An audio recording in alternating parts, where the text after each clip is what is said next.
आता है।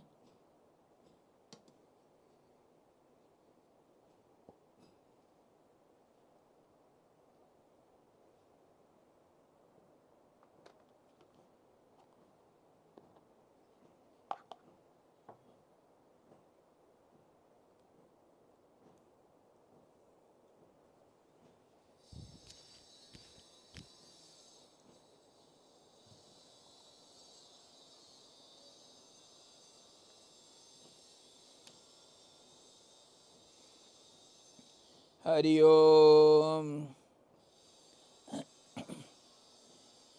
ओम श्री गणेशाय नमः।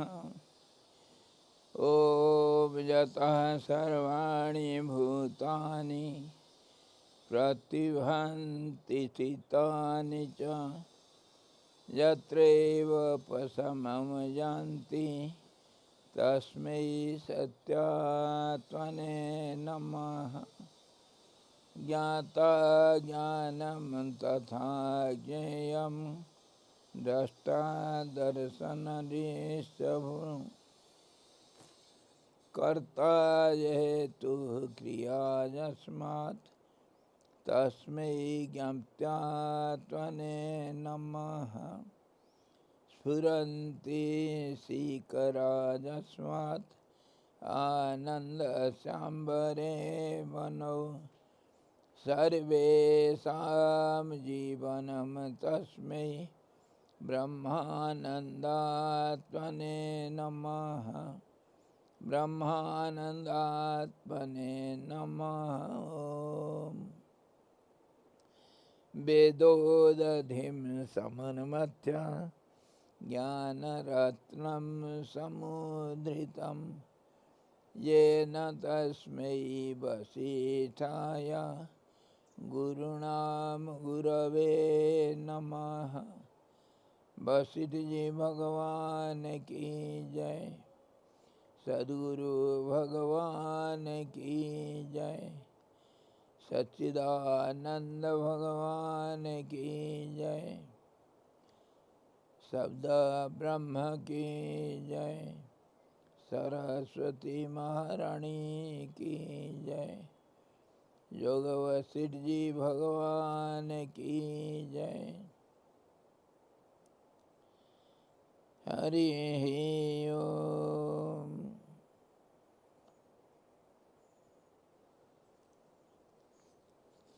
योग वशिष्ठ निर्वाण प्रकरण उत्तरार्ध 118वां अध्याय है।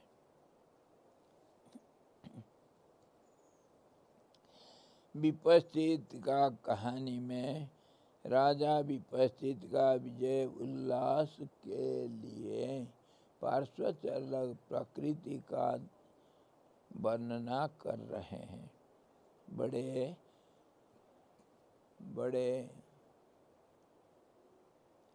पुष्पित बातों से कवित्वपूर्ण भाषा से और ये सब हो रहा है। इसीलिए राम जी का सवाल था प्रकृति का स्वरूप मुझे बताए समझाइए। ये जब माया कैसे है, तो संसार ही माया है। संसार का हर कण हर धूल का कण भी माया का रचित है। इसीलिए प्रकृति का दृश्य वर्णना करने से अलग अलग ढंग से तब फिर पता चलेगा माया कैसा है। हर चीज में माया का उपस्थिति है। और माया कौन है? अनुपस्थिति का नाम। अनुपस्थिति उपस्थिति में कहीं भी किसी उपस्थिति में अनुपस्थिति है। कहीं किसी आलोक के पीछे अंधकार है। कल हम ये विचार कर रहे थे ये फूल का रंग क्या है? लाल है। नहीं, काला भी है। फूल का रंग हम सोचेंगे तो कुछ भी हो सकता है। खाली लाल क्यों? लाल के साथ हम पीला को तुलना करेंगे तभी तो ये लाल होगा।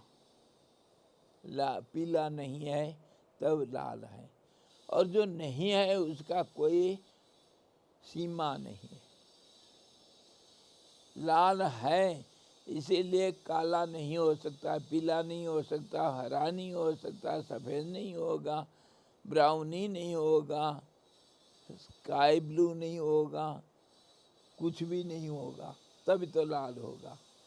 तो जो नहीं है तो नहीं का कोई सीमा नहीं, असीम है, और है जो है वो भी असीम ही सही है, क्योंकि है। लाल सिर्फ रंग लेंगे तो इसी फूल का थोड़ी रंग लाल है, अनंत फूल हैं जिसका लाल रंग लाल है। खाली फूल का रंग लाल थोड़ी है, कपड़ा का भी है, मिट्टी का भी है, पत्ता का भी है, चिड़िया का भी है। लाल तो सब जगह पर है, खाली लाल थोड़ी है, पीला भी सब जगह पर है। इसीलिए कहा गया हर चीज़ हर जगह पर, हर समय में, हर परिस्थिति में उपलब्ध है, और उपलब्ध नहीं भी है। उपस्थिति सब का सब जगह पर, सब तरह से, सब समय है, और उसका अनुपस्थिति सब जगह पर, सब समय में, सब तरह से है। तो जैसे परमात्मा जो है वो जैसे ओमिनी प्रेजेंट, ओमिनिशिएंट, ओमिनिपोटेंट है, वैसे ही माया जो उसका अनुपस्थिति है वो भी सर्वव्यापक, सर्वज्ञ और सर्वशक्तिमान है। माया भी क्यों? अनुपस्थिति कहीं पर भी किसी का भी कहीं किसी हालत में हो सकता है। उपस्थिति को हम जब तुलना करते हैं, लाल रंग है इसीलिए पीला भी नहीं है, काला भी नहीं है, हरा भी नहीं, सफ़ेद भी नहीं, यहाँ भी नहीं, वहाँ भी नहीं, कहीं भी नहीं। उसका कोई सीमा नहीं, अनंत है। अनुपस्थिति अनंत है और उपस्थिति भी ऐसे अनंत है। आई समझ में?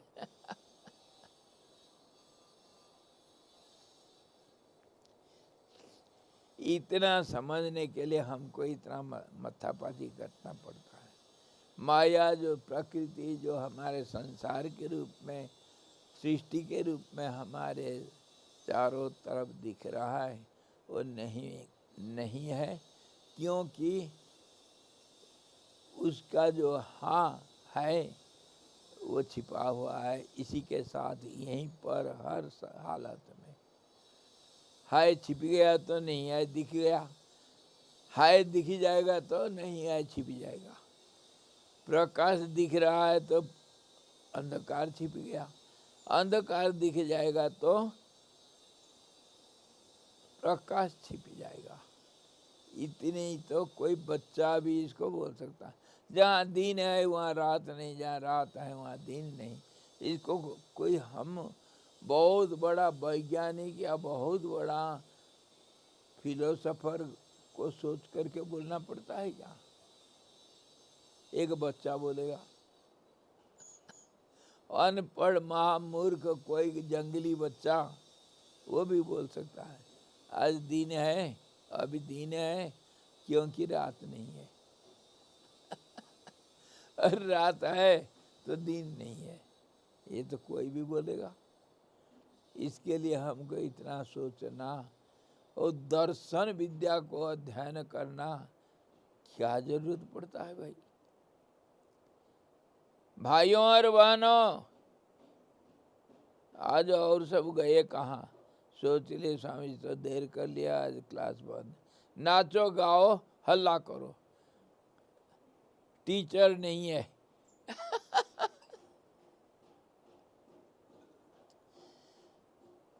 भाइयों और बहनों, कोई सुन नहीं रहे। अंदर वाले, दूर वाले जो नजदीक हैं, आ जाओ।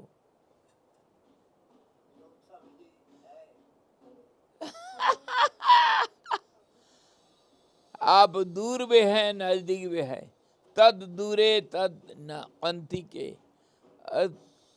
दूर नहीं भी है और नजदीक भी है। न तद दूरे न तद अंति के। आप परमात्मा स्वरूप है, आ जाओ, सामने प्रकट हो जाओ।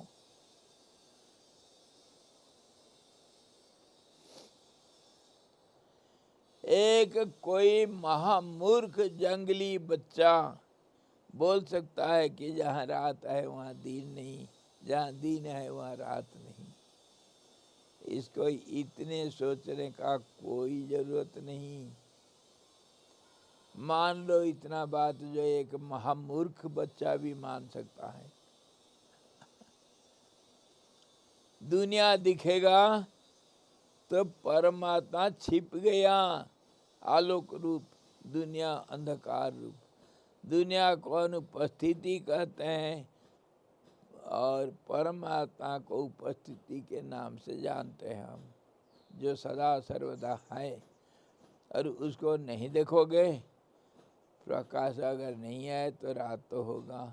इसी को गीता में कितना कृष्ण भगवान गीता में बोले, क्या बोले? जो दुनिया के लोग जिसमें जागृत मानते हैं, दीन मानते हैं, वो ज्ञानी लोग उसको अंधकार रात मानते हैं। और जो ज्ञानियों का रात दिन है, उसको जो देखते हैं वे लोग, उसको संसारी जीव नहीं देखते हैं, वो उनके लिए रात है। इतने ही तो है, सारा गीता का निचोड़ है। हर श्लोक में निचोड़ा है भाई। एक श्लोक को लेने से सारे दुनिया का पुल पट्टी खुल जाता है। और गीता पढ़ने का कोई जरूरत नहीं, थोड़ा बैठ करके आराम से, यह आराम की मामला है। हाँ, रूपा फ्रंट लाइन। ये आराम का मामला, बैठो आराम से, चिंता सब छोड़ दो और सोचो, साथ ही साथ पता चले।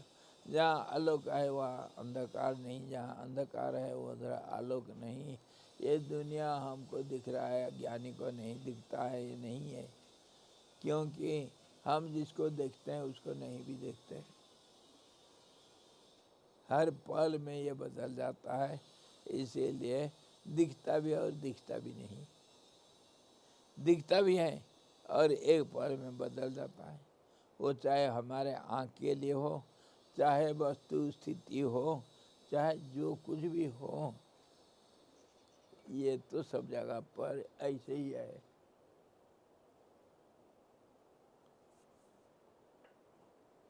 सूरज, तुम्हारे लिए हम टैक्स नहीं भरेंगे।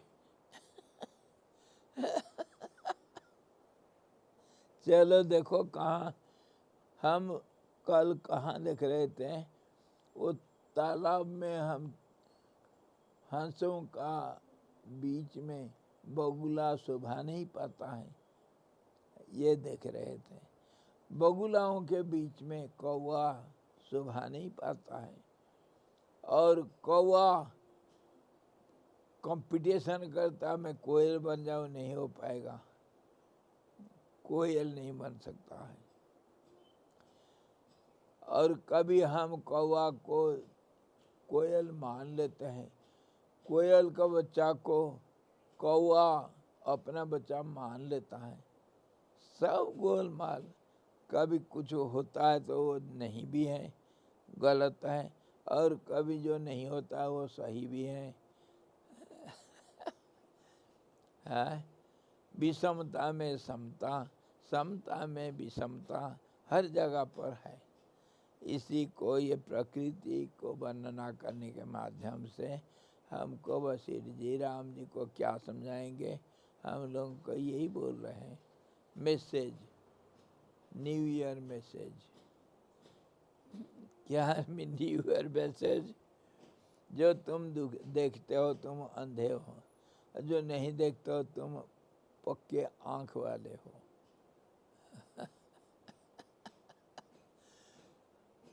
और भी जो बोल दिया वो सच भी है, जो झूठ भी है। जो देखा वो है भी नहीं भी है। ये वाक्पटुता मतलब वाणी का चाल। इसीलिए तो वाणी जो सरस्वती महामाया है। हम जो बोलते हैं वो सच भी है, झूठ भी है।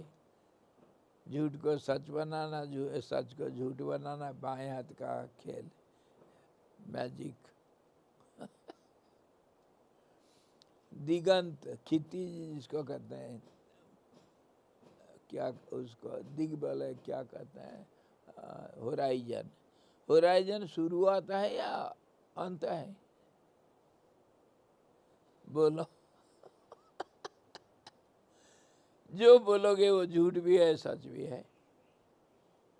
जो क्षितिज है, होराइजन, होराइजन हमारे आँख के लिए अंत का एक नाम है, जहाँ हमारा दृष्टि का समाप्त हो जाता है। वहीं से दूसरों का दृष्टि शुरू होता है। इसीलिए वो अंत नहीं, वो शुरुआत भी है। अरे भैया, भारत का सीमा जहाँ अंत होता है, पाकिस्तान का सीमा वहीं से शुरू होता है। यही तो यही तो बातों का बात है। हाँ, समझना और उसको कैसा अदल बदल उलट पालट करना, यही तो बात है।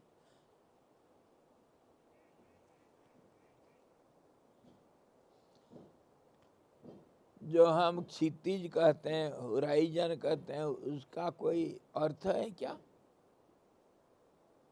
कोई अर्थ नहीं, और सारे अर्थ भी है। ये तो खेल है वाणी का। इसीलिए वो टेढ़ी मेढ़ी चलती है। सरस्वती मतलब सरतीति, जो सांप के माफी टेढ़ी मेढ़ी चाल को शरण कहते हैं। चरण जैसे नष्ट होना, और ऐसे ही शरण मतलब टेढ़ी मेढ़ी चल रहा, आगे बढ़ना। तो सरती सरस्वती। वाणी का कोई अर्थ नहीं है, तभी तो महामाया बन सकता है वो। अब चलो देखो, छोटी तलैया के तट के वृक्ष पर उल्लास के साथ वह चपल बगुला जब जोर से बोलता है, तब थोड़े से जल से गीले तलैया रूपी गोखुर में पूर्ण शक्ति से, प्रेम से प्रियतम की छाती में जैसे भय से चिपट रही बेचारी मछली ने मर कर भी अपने शरीर की रक्षा की। क्या, कहाँ तक सोच सकते हैं? वो कह रहा है एक छोटी सी तलैया, ताल मतलब तालाब, तलैया मतलब छोटे से जल का जगह, उसको गोखुर मान लो।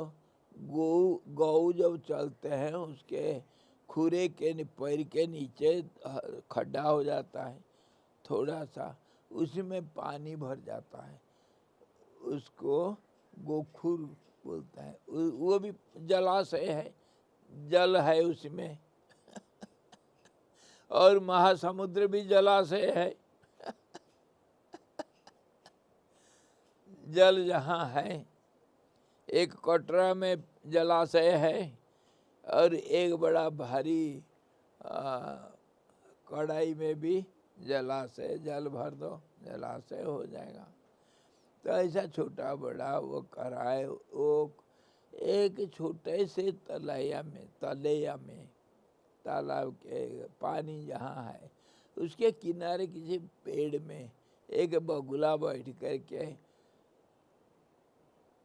आवाज दे रहा है। बगुला का पबरीट तो बोलता है, लेकिन हम क्या हमारे भाषा में क्या होता है, बगुला कैसे, बगुला का आवाज कैसे निकालो, बगुला का आवाज कोई है इस दुनिया में?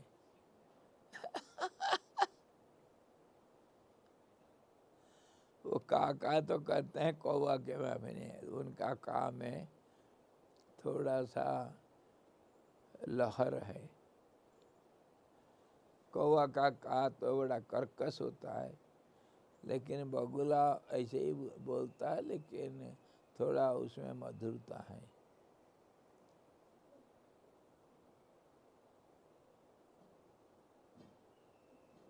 जब उड़ करके जाते हैं ना तब आवाज देते हैं बगुले। तो वो आवाज दे रहा था, उस आवाज को तलैया में, पानी में, जलाशय में वो कोई मछली सुना। वो मछली का बच्चा था, वो मरने वाला था, लेकिन अपने माँ को चिपक गया कि मरण आ रहा है मेरा, माँ मेरे को बचा ले। बगुला चिल्ला रहा है पेड़ के ऊपर, खा जाएगा मेरे को।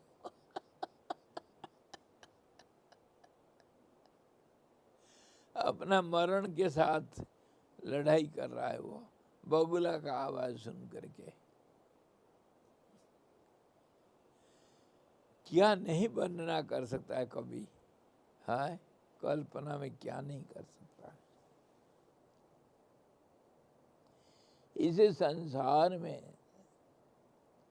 और फिर देखो वो भाषा कैसे कर रहे हैं।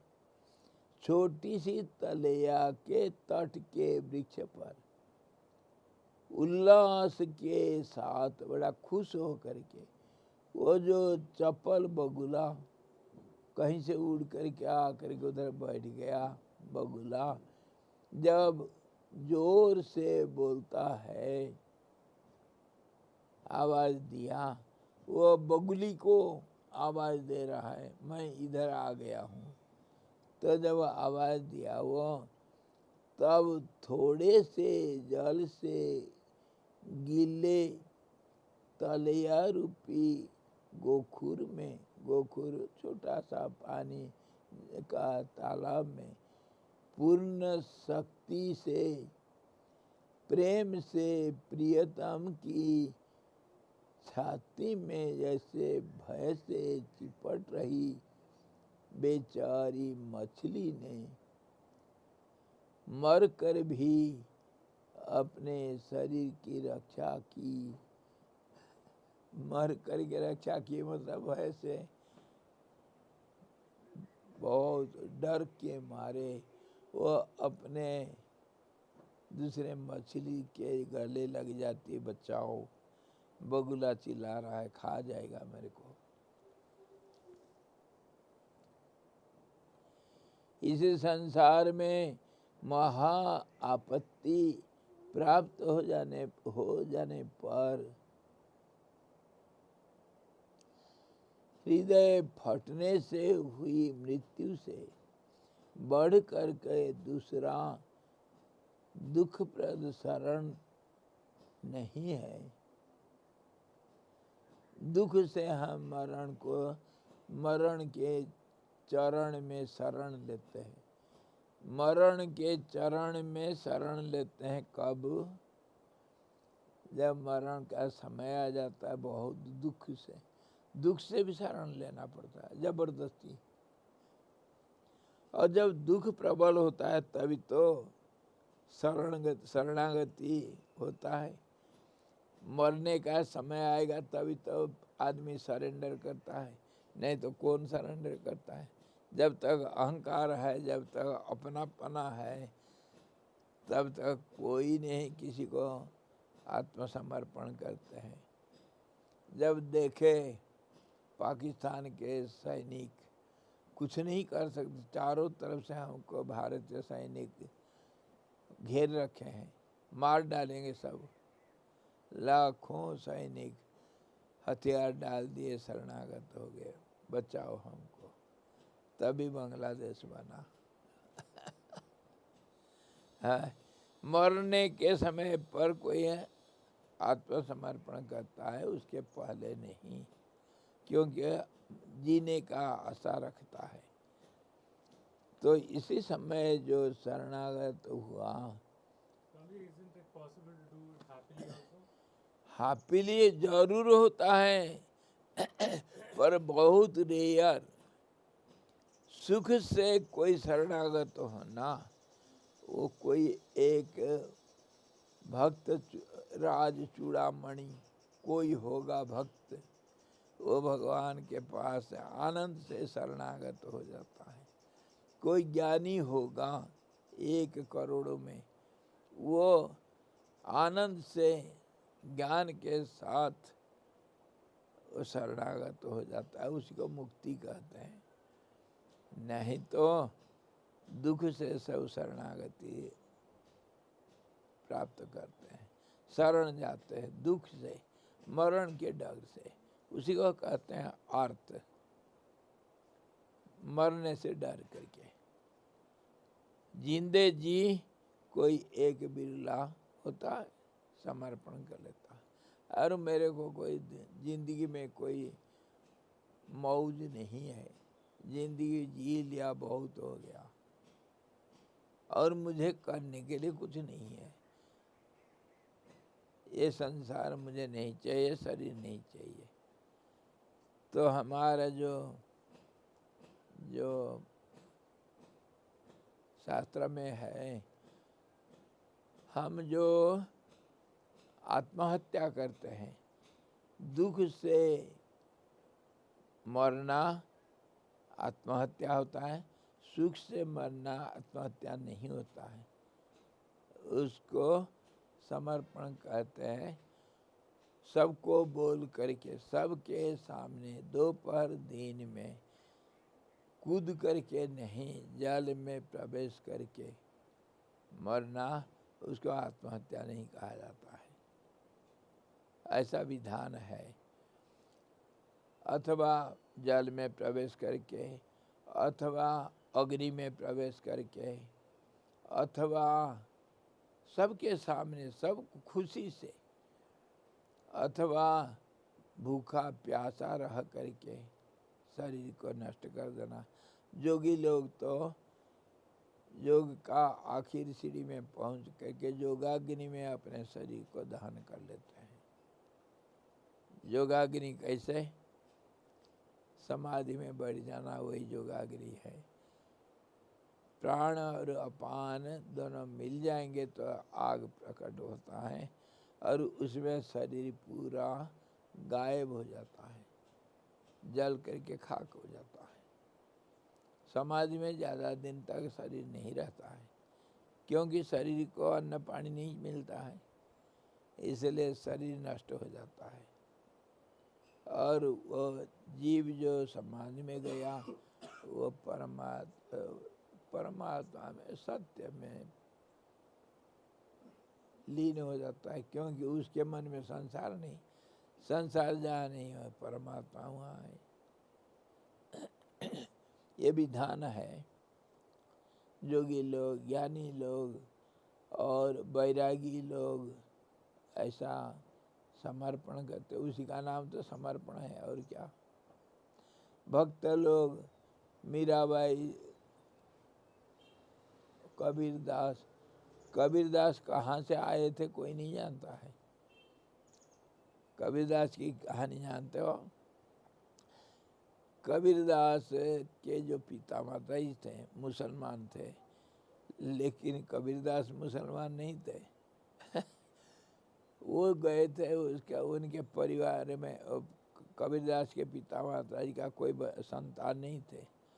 उसके पिताजी कभी तालाब में किसी नदी में स्नान करने के लिए गए थे, तो वहाँ देखे एक सुंदर खटोला में, मतलब जैसे एक जो लकड़ी का एक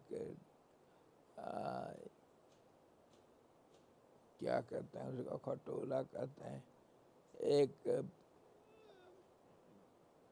पात्र में लकड़ी का, उसमें कपड़ा उपड़ा रखा हुआ है, उसमें खिला हुआ हंसता हुआ एक छोटा सा बच्चा बह करके जा रहा था। उसको ये लोग बड़ा, ये पिताजी जो है मुसलमान, ये बड़ा आराम से ले आया और घर में पालन पोषण किया। तभी उनको कबीरदास को सब बोलते हैं वो मुसलमान थे करके, मुसलमान नहीं थे।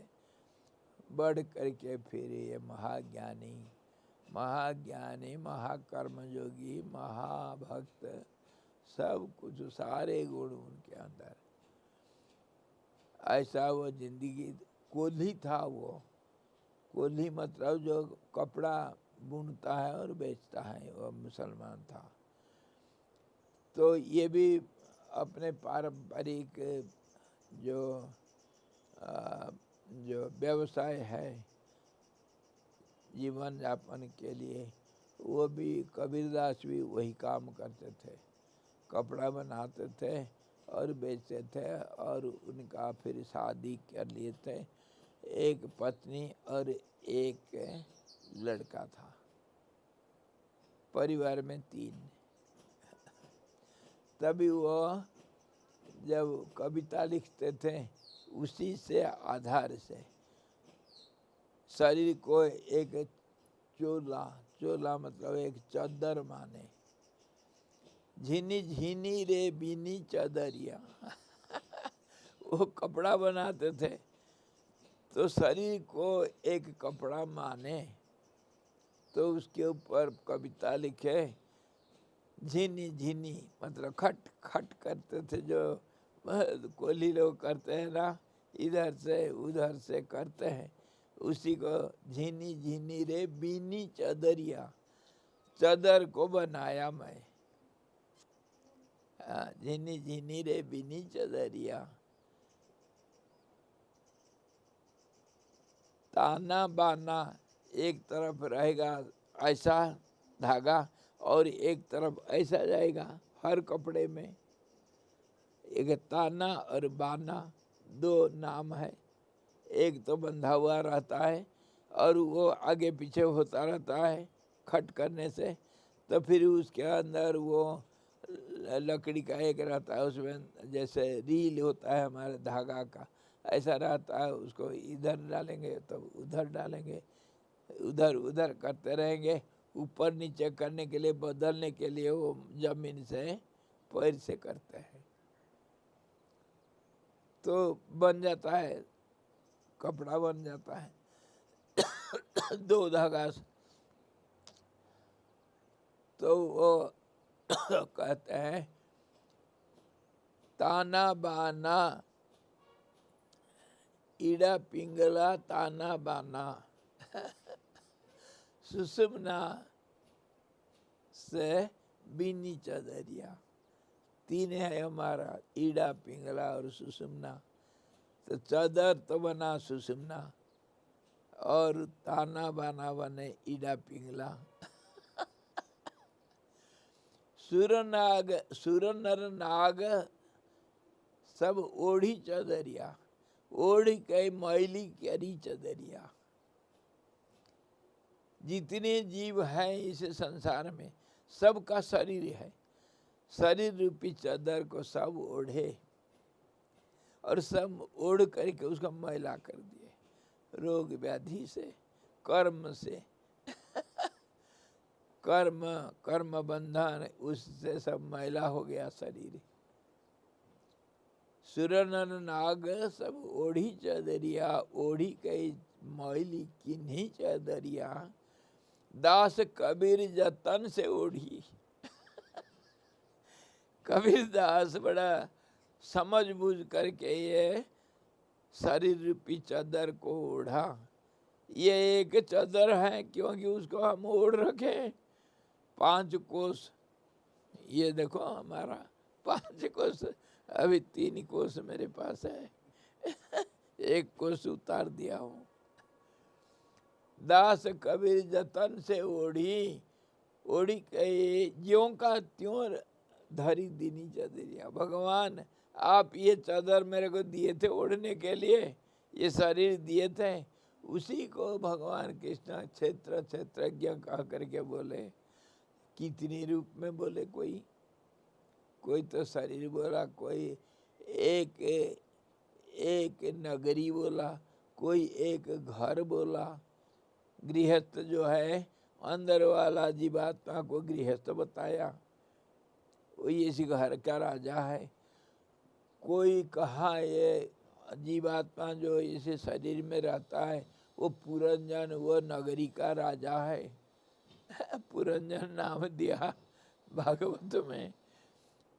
और गीता में क्षेत्र क्षेत्रज्ञ बोला, और गीता में ही बोला ये पेड़ है, उल्टा पेड़। इस प्रकार अलग अलग लोग दृष्टा लोग अलग अलग रूप से वर्णना किए।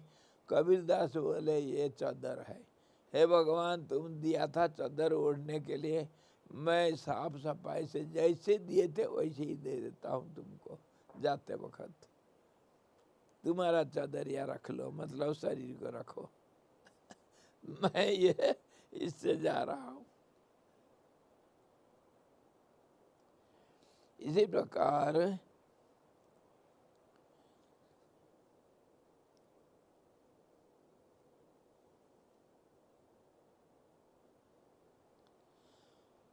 कबीरदास कहाँ गए उनको कोई देखा नहीं, अचानक गायब हो गए। उनका शरीर किसी को देखा, मरा हुआ शरीर किसी ने नहीं देखा, इतिहास में नहीं। जैसे मीराबाई को तो पैदा हुए सब देखे थे, पर मरने के बाद उसका शरीर नहीं मिला किसी को। कृष्ण में लीन हो गया। वो सच्चे दिल से शरीर, तन और मन को भगवान कृष्ण को समर्पण कर दिया था।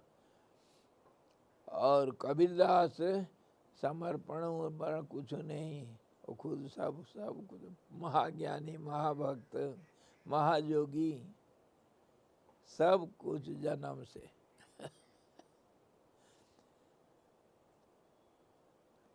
भक्त भी बोलते हैं, राम का भक्त थे। और जोगी तो महायोगी, त्रिकालदर्शी, सब कुछ जानते हुए भी महान कर्म योगी। और कपड़ा बुन करके बेचते थे, उसी से 2 पैसा मिलेगा तो उससे परिवार पालन पोषण करते थे। वो कोई मंदिर में जाकर के पूजा पाठ नहीं करे, ना कभी कोई योगाभ्यास किए, कोई नहीं देखा उसको सिर नीचे पैर ऊपर करना। मनी मन अपने आप में। वो कोई कवि बोलते हैं कबीरदास के लिए, वो कमल खिला हुआ था वो जल में, और जल में लीन हो गया, पता नहीं कैसे। कोई उनका शरीर को नहीं देखे। तो इसी प्रकार ये जो वर्णना कर रहे हैं हम, कह रहे हैं वह मृत्यु के डर से, सब मरने से डरते हैं। तो हृदय फटने से हुई मृत्यु से बढ़कर दूसरा सुखप्रद शरण नहीं है। मरण आ जाएगा तो सब समान कर देता, बराबर कर देता है। मरण, यमराज का नाम समन है, यमराज को समन बोलते हैं। क्यों, किस प्रकार नाम हुआ? क्योंकि वो सबको समान कर देते हैं जन्म मरण सबको बराबर कर देते हैं, इसलिए उनका नाम सम्मान। और वो जहाँ रहते हैं काल रूप में, उनका जमपुरी को बोलते हैं, अलकापुरी नहीं, समनपुरी। समन सब कोई उधर समान बराबर है, सब बराबर है। मरने के बाद कोई क्षत्रिय नहीं, कोई ब्राह्मण नहीं, कोई शूद्र नहीं, कोई पापी नहीं, कोई धार्मिक नहीं, सब जीव रूप है और वो जीव अविनाशी है, इसलिए उसको सम्मान कहा गया। समता, काल सबको बराबर कर देता है। मर कर भी जो उसने अपने शरीर की रक्षा की, वह भी उचित ही क्या ठीक है। बगुला का आवाज़ सुन करके वो चिपक गया, मर गया, डर के मारे। एक मछली दूसरे के साथ चिपक करके, बगुला, अजगर और जलकाक के पेट में बिना चबाए निगले हुए मछली आदि प्राणियों की जो चित्त स्थिति है, मैं समझता हूँ कि वह सुषुप्ति सी, गहरी नींद सी या मूर्छा सी होती होगी। अंदाज लगा रहा है, होती होगी, मतलब है वैसे ही। वो कह रहे हैं किसके पेट में जाना? बगुला मछली को खाता नहीं, चबाता नहीं, निगल जाता है, तो तुरंत मरण होता है उसको।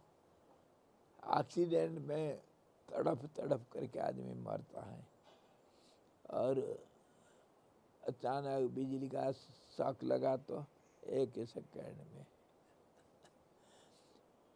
तो वही कह रहा है कि मछली को बगुला निगल जाता है, चबाता नहीं, तो पेट में जाने से गया, मूर्छा हो जाता है, सो गया मान लो, उसको कुछ नहीं पता रहता है।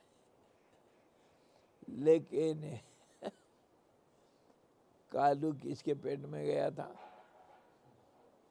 वो बगुला के पेट में भी गया था। बगुला का तो मुंह फाड़ दिया था, अघासुर के मुंह में भी गया था, उसको भी ऐसा ही किया। और किसके पेट में गया था? बहुत कुछ किया। चलो, उसके पास जाने से फिर लौट नहीं सकते हैं। और अजगर भी चबाता नहीं, पकड़ लिया, निकल गया। उसके पेट में सब कुछ हजम हो जाता है। बगुला के पेट में भी ऐसा। और जल कौवा, जल काक, पानी में जो कौवा रहते हैं, वह भी मछली को निगल जाते हैं, टक हो गया। हम लोग क्या करते हैं? चबा करके खाते हैं, और गाय आधा चबा करके खा लेती है। जब समय मिलेगा फिर उसको बाहर निकाल के चबाता है। चिड़िया, लगभग बहुत सारे चिड़िया निगल जाते हैं।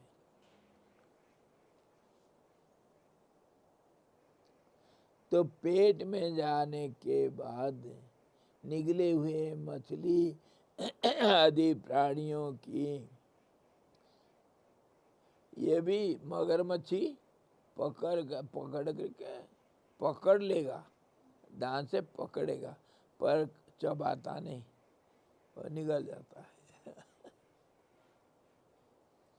खाने वाले मनुष्य है, कुत्ते बिल्ली है, बाघ भालू है, वो चबा करके खाते हैं। और नहीं तो दूसरे चिड़िया लगभग सब निकल जाते हैं।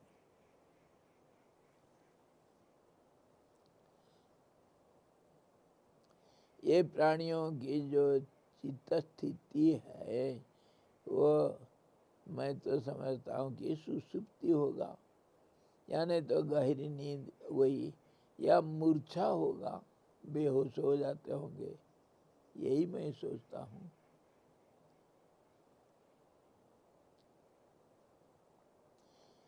जलचर मछली आदि जीवों को समीप में जल कौवा, बगुला, चील, बिल्लार, सांप देखने से जो भय होता है, उस भय के आगे वज्रपात से हुआ भय तृण के समान नगण्य है।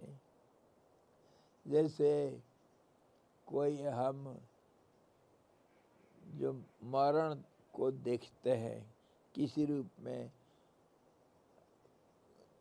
कोई जैसे मनुष्य को शेर खा लेगा, बाघ खा लेगा, या मछली को कोई बगुला खा रहा है, या सांप किसी मेढक को खा रहा है, बिल्ली किसी चूहा को खा रहा है, तो वो मरण को देख करके सामने क्या सोचते हैं, जो भय होता है, वज्रपात होने से भी, चढ़क पड़ने से भी उतना भय नहीं होता है। भूकंप हुआ, गांव बह गया, कुछ प्राकृतिक विपर्य से उतना भय नहीं होता जितना मृत्यु को सामने देख के डर होता है। सबसे बड़ा भय वही है। यह रहस्य बात जाति स्मरण से मछली आदि जल जीव की योनियों के दुख का स्मरण करने वाले विद्वान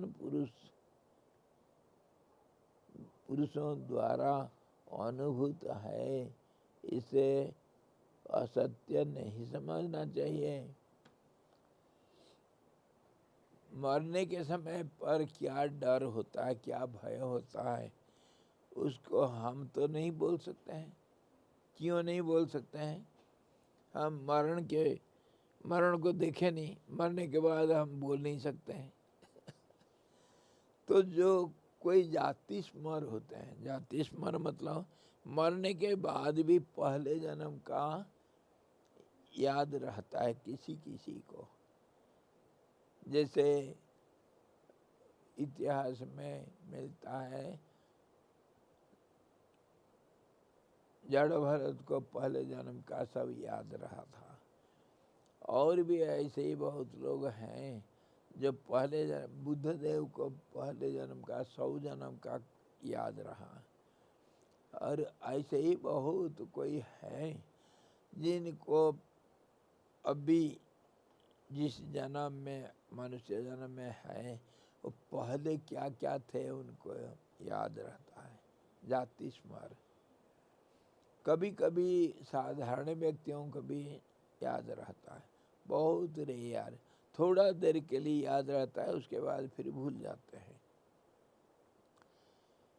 एक बार कहीं एक किसी बच्चे को पाया गया, वो कल्याण में सब कहानी आता है ना, कल्याण पत्रिका में मैं देखा था। तो एक कोई लड़का वो कहीं पैदा हुआ और वो कहता मेरा वो पूरा जन्म पूरा याद था उसको। तो वो जहाँ पैदा हुआ था पहले जन्म में, उसके माँ बाप, घर द्वार, मकान और खेती बाड़ी जो कुछ था, जिस गांव में पैदा हुआ था, वो कहा मैं वहाँ पैदा हुआ था, लोग उनको सच नहीं माने तो वो जा करके दिखा दिया। अब मेरा ये नाम था, मेरे माँ बाप का ये नाम था, और मेरे संपत्ति ऐसा ऐसा, मैं उसको शादी किया था, मेरे घर वाली वहाँ पर है, उस रूप में है, मेरे बच्चे ऐसा थे, सब कुछ जा करके सारा सच निकला। तो उसको कुछ दिन तक, कुछ उम्र तक तो याद रहा, पर पहले जन्म का अगर याद रहेगा ना, इसी ज़िंदगी जीना बड़ा मुश्किल हो जाएगा। वो मेरा है या ये मेरा है, यही तो बात। इसीलिए भूल जाना एक बार प्रसाद है हमारे लिए। हम भूल जाते हैं अतीत को, इसीलिए जिंदा रह सकते हैं अभी वर्तमान में। अगर अतीत हमारे सामने हो जाएगा, वर्तमान और अतीत मिल जाएंगे, तब ऐसा कन्फ्यूजन पैदा होगा, कौन सच कौन झूठ। There are many people who met with accident, almost died, and had some experience and then come back and report. हाँ, वो तो बहुत रेयर, जैसे मैं तरीके, वो हमारा साकेतान जी बोलते हैं ना, वो बड़ा दुष्ट है। कैसा है? जैसे मैं। वो बड़ा बुद्धिमान लड़का है, मैं जैसा।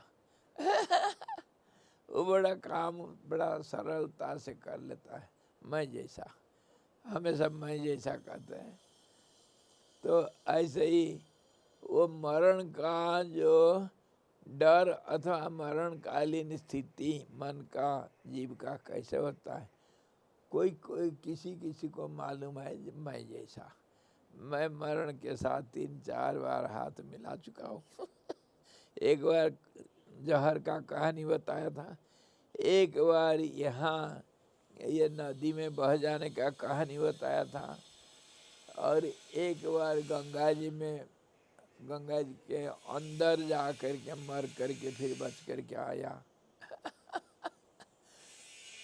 ऋषिकेश शिवानंद आश्रम के गंगा तट का घाट, दोपहर को मार्च अप्रैल में, गर्मी है, बच्चे लोग सबका काम सब खत्म हो जाता है, फिर आते हैं और गंगा जी में तैरते हैं और खूब छलांग मारते हैं, बहुत मज़ा लेते हैं।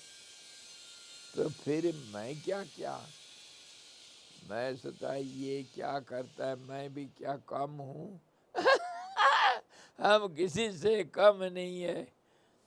तो एक दिन 3 बजे अपना सब कपड़ा लता ले करके, कोई बच्चे नहीं थे, और मैं वो एक गुंबज होता है ना, वो जल का, गंगा जी जब बढ़ती तेज से आती है तो उसका धक्का को रोकने के लिए, वो समतल होता है, सीढ़ी तो सीढ़ीदार होता है घाट, तो उसमें दौड़ दौड़ के आकर के बच्चे छलांग मारते हैं गंगा जी में। तो मैं गया, दौड़ दौड़ के आया, मारा छलांग गंगा जी में। मैं तैरना जानता हूँ, गंगा जी को ऋषिकेश में 2-3 बार पार किया हूँ तैर करके। उसको पार करना बड़ा मुश्किल है, बह जाते हैं। उसका तैरने का तरीका होता है, हमेशा आगे को तैरना, तब वो सीधा जाएगा। अगर सीधा जाओगे तो कहीं जा कर के लगे हुए, पानी का गति तुमको धक्का मार रहा है और तुम उसके उल्टा तुम आगे बढ़ना चाहते हो, तो डायगोनल फोर्स जो है वो सीधा जाएगा। उससे गंगा जी इधर से आ रहा है, तुम उधर जाओगे तब सीधा जाओगे। तैरने का तरीका होना चाहिए। मैं बहुत बार गया हूँ, 1 बार 2 बार गंगा जी में फंसा था। एक बार तैर रहा था, गंगा जी में तैरना, हाथ पैर सब ठंडा हो जाता है, तो तैरते तैरते आधा गंगा जी में मेरा हाथ पैर और काम नहीं किया, पैर नीचे लगाता हूँ तो नहीं लगता है, जमीन नहीं मिलता है, क्या करूं। किसी भी हालत में मैं फिर सोचा जो कुछ होगा होगा, हाथ टूट जाए, पैर फूट जाए, चल आओ, नहीं तो मरोगे। बेहोश ऐसा हो गया था, हो गया बेहोश।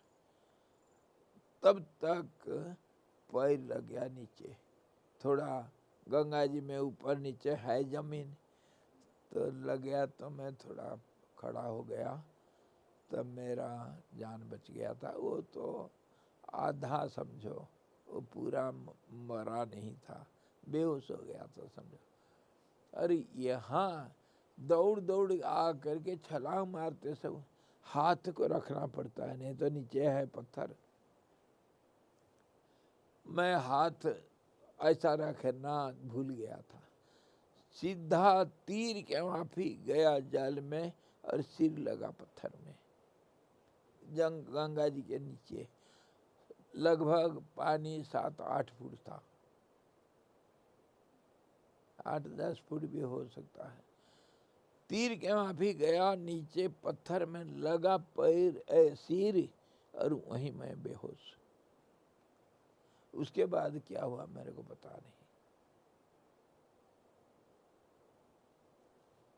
उसके बाद बहुत समय के बाद, घंटा 1.5 घंटा के बाद, तब मैं देख रहा हूँ वो जो घाट में पड़ा हुआ हूँ, आँख खोल कर देखता हूँ, अरे मैं तो जिंदा हूँ, मैं घाट में आया कैसे?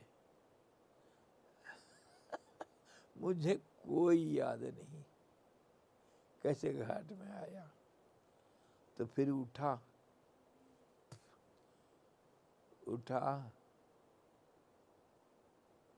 किसी को कुछ नहीं बोला, चुपचाप कपड़ा लता धो करके आ गया। रात को तो सो गया, सुबह उठना मुश्किल है। कमर, पैर, कंधा सारा ऐसा जाम रखा है, कोई बांध रखा है, जैसे उठ नहीं पा रहा हूँ।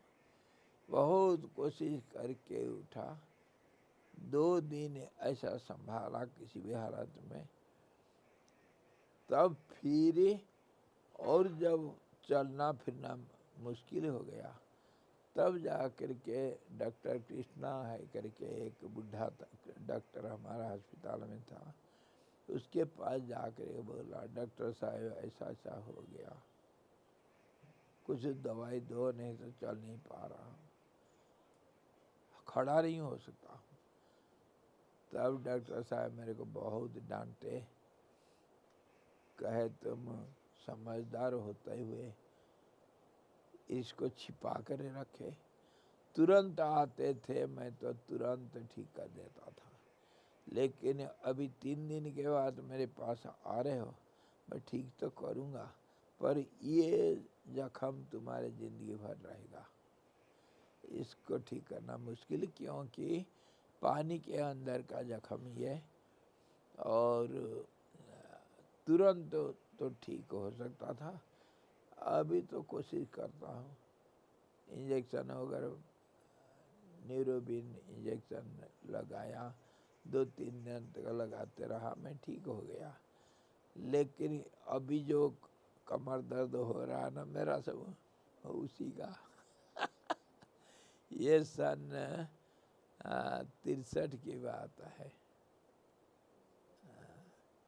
1963।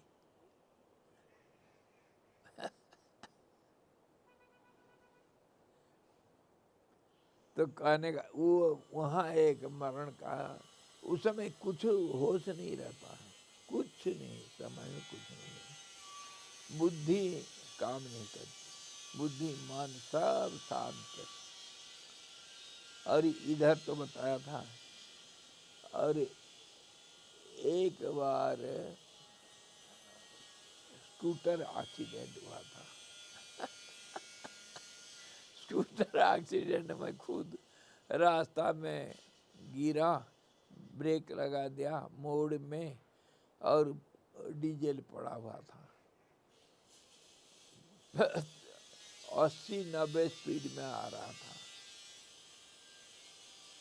शाम का वक्त, आगे बारिश हो रहा है, बारिश होने के पहले, अंधेरा के पहले उत्तरकाशी पहुंच जाऊंगा।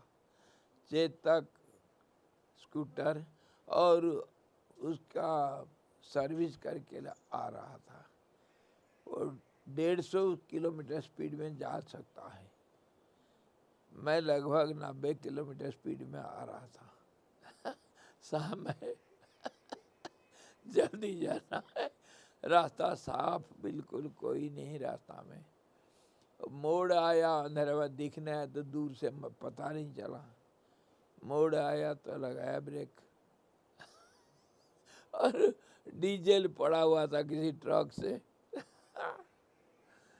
फिसला ऐसा, यहाँ से लगभग वो गंगा किनारे तक घींच करके गया, पड़ा हुआ रहा। कुछ नहीं रहा। परंतु अनजाने मेरा हाथ लग गया था, सिर नहीं लगा। हेलमेट था, हेलमेट पिचक गया था, सिर बच गया था। तो कुछ देर के बाद होश आया, मैं उठा। दूसरे कोई रास्ता में कोई नहीं थे। तो फिर उठ कर के वो स्कूटर को उठाया। पहले बीच सड़क में पड़ा हुआ है। स्कूटर को उठा करके फिर खड़ा क्या, किनारे ला करके। स्कूटर का जो हैंडल ऐसा हो रखा है, जो सीधा करने के लिए कोशिश किया, नहीं कर पाया, ताकत नहीं शरीर में। और यहाँ एक तरफ से बाएं तरफ का, बाएं का या दाहिना, एक तरफ जंघा से घुटना से लेकर के यहाँ कंधे तक पूरा छाला निकल गया था। छाती से भी छाला निकल गया था। और यहाँ से एक टुकड़ा मांस निकल गया था, हड्डी दिख रहा था। घिस करके गया ना, स्कूटर वहाँ पड़ा है, मैं वहाँ पड़ा। कोई देखा नहीं मेरे को। तब फिर सोचा क्या करूं, जाना है इधर, तो इस समय मेरे को कोई नहीं मदद करने वाला। तो मेरा वो जो डिग्गी में था सारा फर्स्ट एड, रुई निकाला, सब खून साफ किया, और फिर कुछ था सब दवाई वगैरह, बिटाडीन वगैरह रुई में सारा लगाया। ये जलन हो रहा है, जहाँ संभव हो सका उसे पट्टी किया। फिर थोड़ा खड़ा हुआ, फिर स्कूटर को मारा। एक खून गर्म था ना, मेरे को दर्द इतना महसूस नहीं हो रहा था।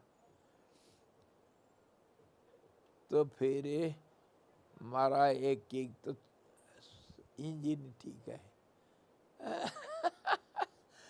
तो वो स्कूटर का हाथ ऐसा करके, ऐसा करने से पहिया सीधा होगा।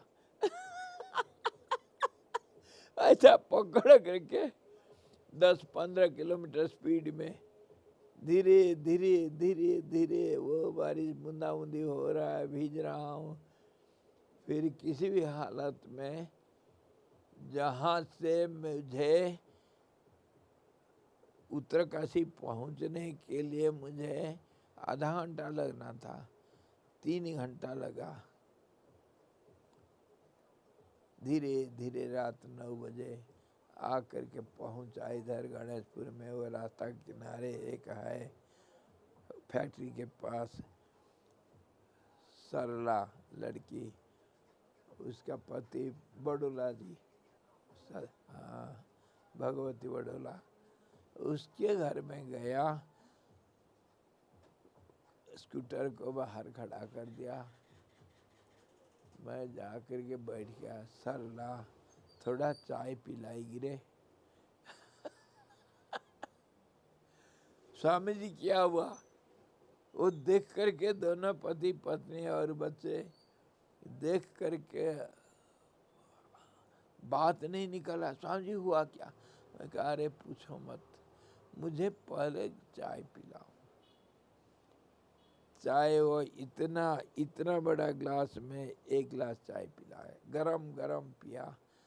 मैं कहा और 1 गिलास बना, 2 गिलास चाय जब पिया, कम से कम 1 लीटर से ज़्यादा होगा, कम नहीं, तब मेरा शरीर ऐसा ऐसा ऐसा ऐसा ऐसा हो रहा था, थोड़ा शांत हुआ।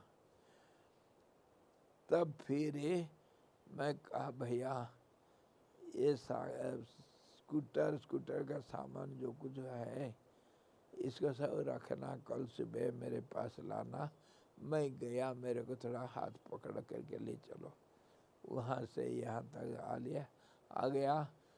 मैं पड़ गया, कमर ओढ़ करके, कहाँ गया पता नहीं। फिर 1 महीना अपने आप सब किया ड्रेसिंग, 1 महीना में सब ठीक हुआ। उस समय भी एक बार मरण को छू करके हाथ मिला करके आया था यमराज के साथ। 3-4 बार ऐसा यमराज के साथ हाथ मिलाया हूँ, इसलिए मैं जानता हूँ मरण के समय पर क्या होता है। डर भय कुछ नहीं होता है यार। बुद्धि तो काम नहीं करता, डरेगा क्या और प्यार क्या करेगा। मन है ही नहीं, बुद्धि नहीं है, बिल्कुल शून्य हो जाता है, सोचना बंद। एक उसी को कहते हैं मूर्छा का हालत, बेहोशी। बेहोशी ऐसा आ जाता है, बुद्धि काम नहीं करती, मन चुप हो जाता है।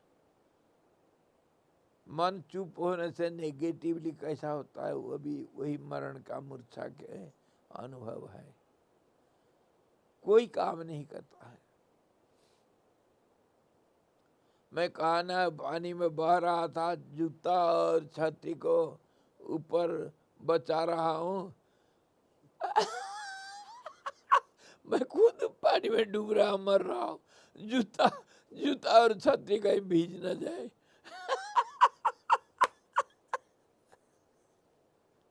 इसे समझ सकते हो बुद्धि का स्थिति क्या होती होगी।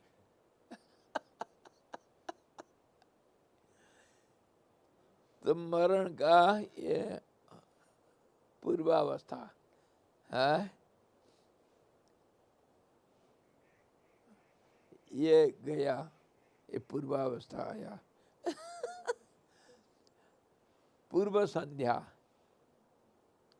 वो स्वतंत्रता दिवस का पूर्व संध्या में कौन राष्ट्रपति का भाषण।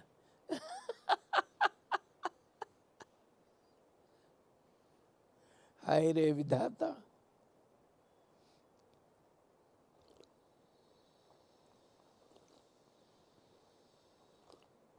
एक बार ऋषिकेश आते टाइम, जब ऋषिकेश आए हाँ उस टाइम पे भी तो हाँ, उस समय मैं मरा तो नहीं था, पर मरने के लिए कोशिश किया था। अरे और ये सहन नहीं होगा, इसी जन्म में ऋषिकेश नहीं पहुंच पाऊंगा, चलो ट्रेन के नीचे सो जाऊं।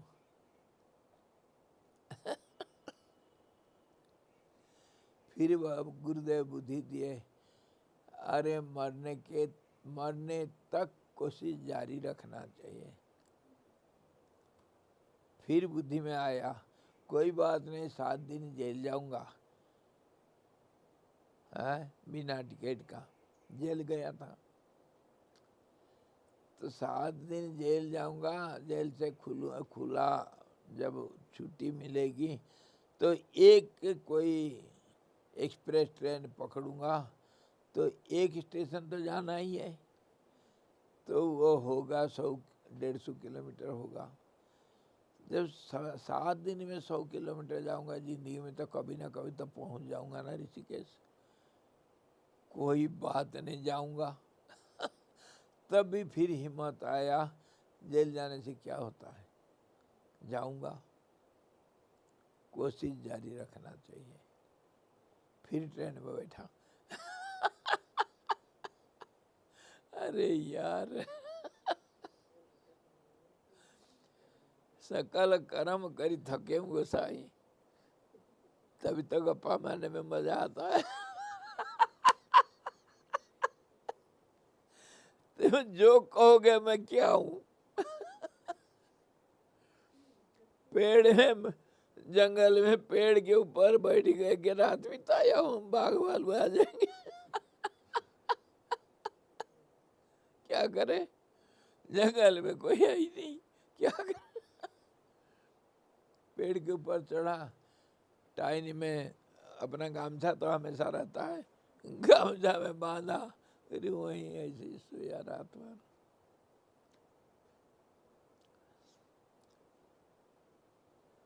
सब कुछ, गुफा में भी रहा हूं, सड़क के नीचे सोया हूं, और वो जो तालाब के बीच में वो जो छोटा सा मंदिर होता है, वहाँ जाकर रात बिताऊंगा करके गया। रात को ऐसे मच्छर, ऐसा करोगे तो एक मुट्ठी आ जाएगा। वो मच्छरों के अंदर सोई, गामछा को ढको तो उसके अंदर से भी इंजेक्शन लगता है। कैसे रात बीतेगा, हे भगवान।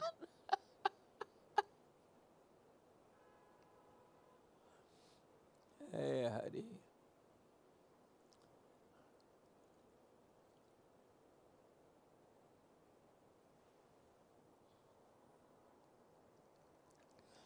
जिंदगी एक चला गया तब तो याद कर तो मजा आता है।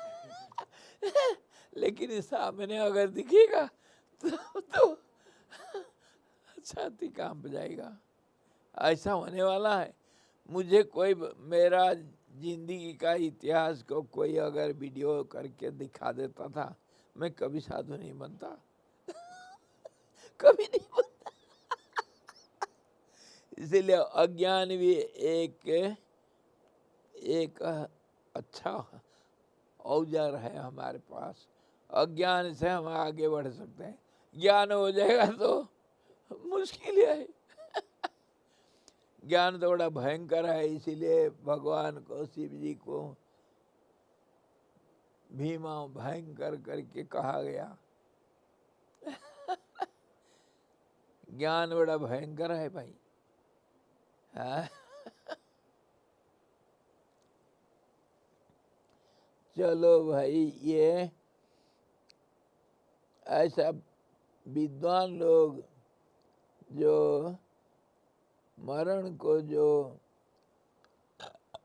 के समय का अनुभव जिनका है, वो वर्णना करते हैं, बड़ा भयंकर होता है।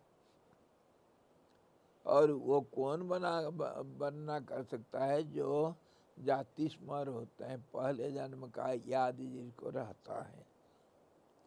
वो एक्सीडेंट में कैसा तड़फा था,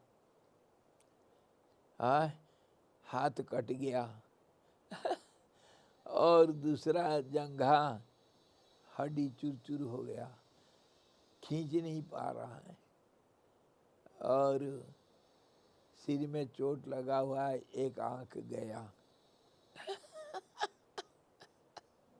क्या हालत होगा? खून का धारा बह रहा है, क्या हालत होगा वो एक्सीडेंट का? उसको याद करेंगे तो क्या भयंकर होगा।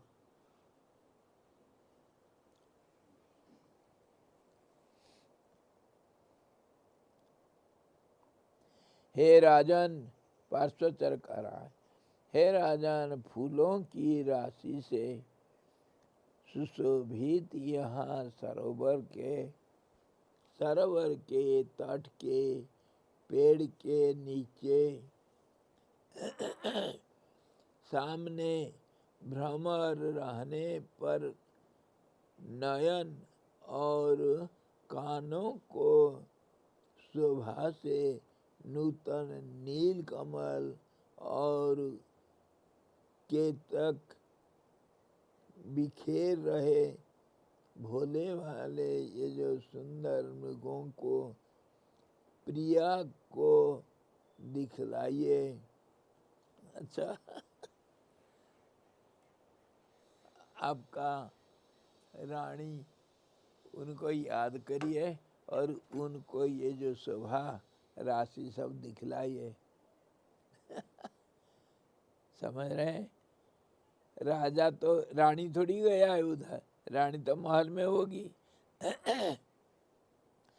तो सहचर कराए ये सुंदर दिशा सब, ये तालाब के किनारे पेड़ के नीचे जो ये फूलों सब खिल रहे हैं, उसमें जो भौरे गुंजार कर रहे हैं और किस्म किस्म के चिड़िया कुहू कुहू कर रहे हैं, कमल खिल रहा है और उसमें हंस लोग खिल रहे हैं, बगुले कैसे आवाज़ कर रहे हैं और तालाब में मछलियाँ कैसे इधर उधर तैर रहे हैं, कौवा कैसे का करता है और जल कौवा कैसे मछली के लिए पानी में डूब रहा है, बगुला कैसे किनारे खड़ा होकर के ध्यानरत है। ये सब शोभा को दिखाओ अपने पत्नी को, बहुत अच्छा लगेगा उनको।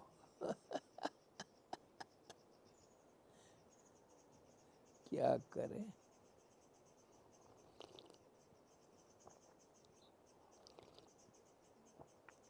मन ही मन दिखाओ।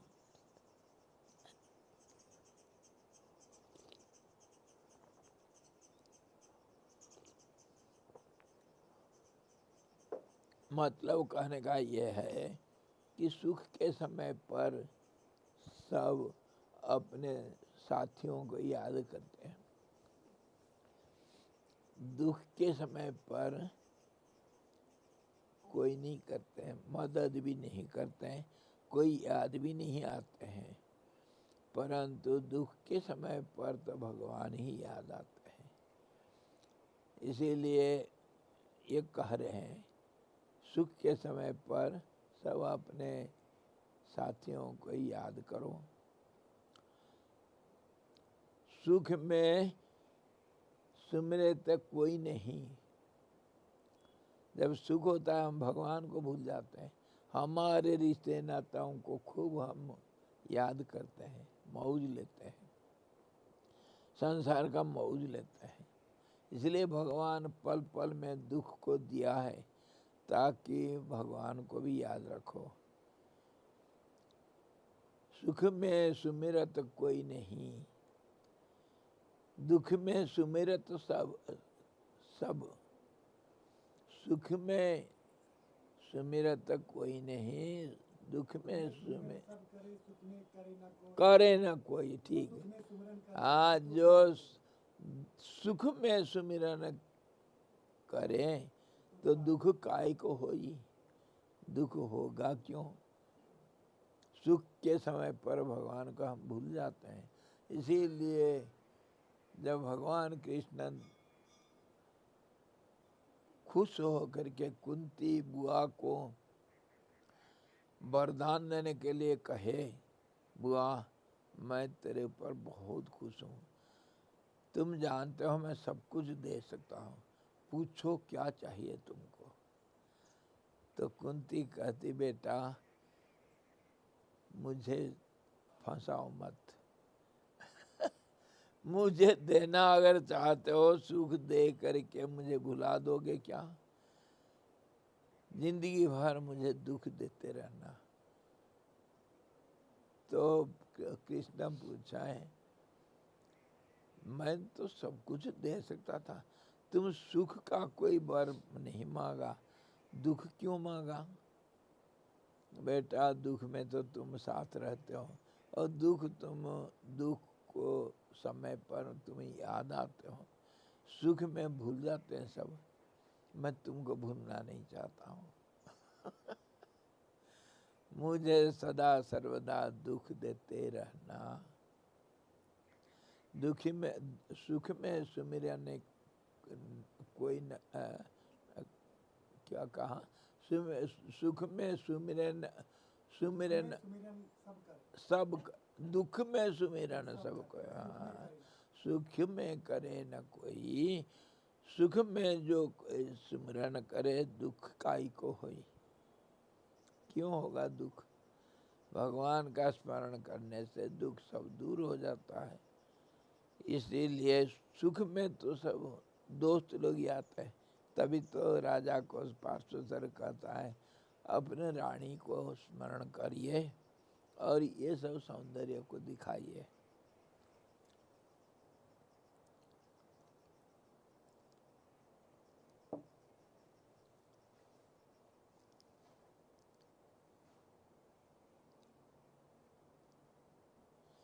मोर क्षुद्राशय न होने के कारण इंद्र से जल मांगता है। अत्यंत उदार इंद्र अक्षुद्र चित्तत्व रूप गुण से अक्षुद्र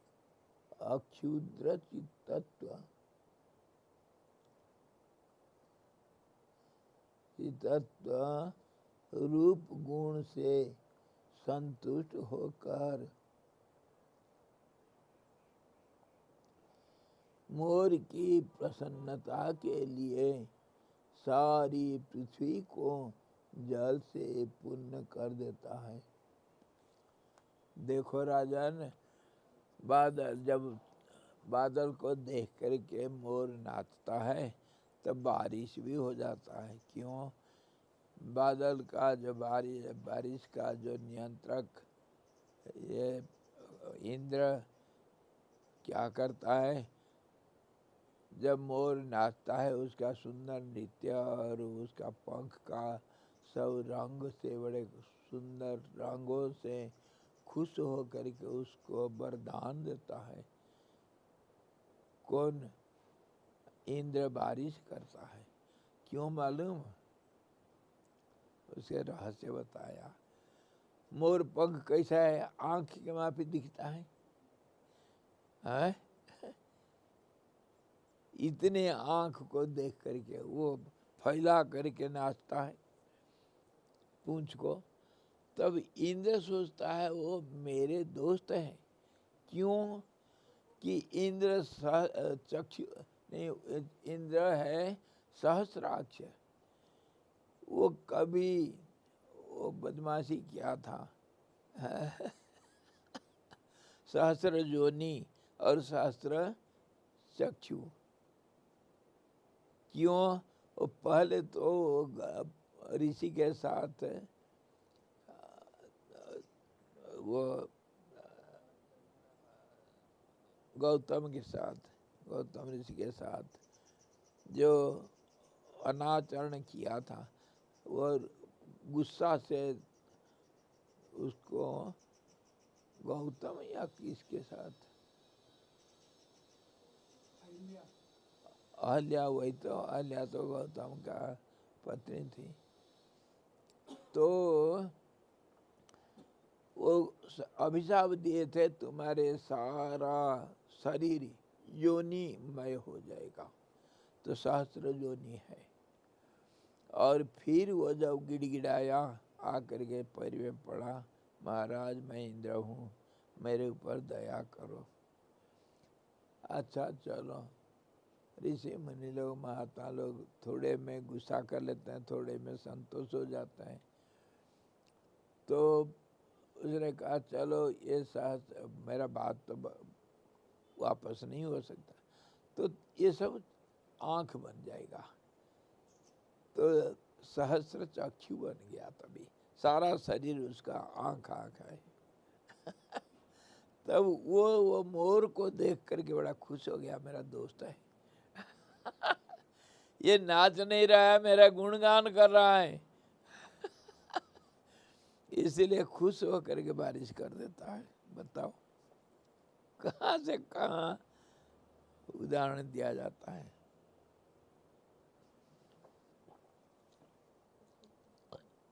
ये मोर बछड़े की तरह मेघों के पीछे पीछे चलते हैं। अच्छा, मलिन मलिन मलिन का ही बच्चा है, ऐसा अनुमान होता है। समता में संबंध होता है, काला बादल भी काला होता है और ये मोर का भी पंख भी काला काला होता है। इसीलिए दोनों दोस्त हैं। जहाँ बादल जाता है उसके पीछे पीछे मोर जाता है। जैसे बछड़ा गाय माँ के पीछे पीछे चलता है।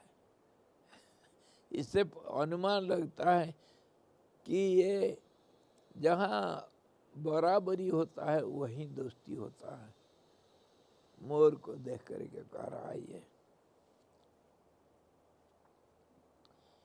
पथिक मृगों को देखकर सामने की वस्तुओं में प्रिया के नेत्रों का चिंतन करता हुआ कल से चलने वाली गुड़िया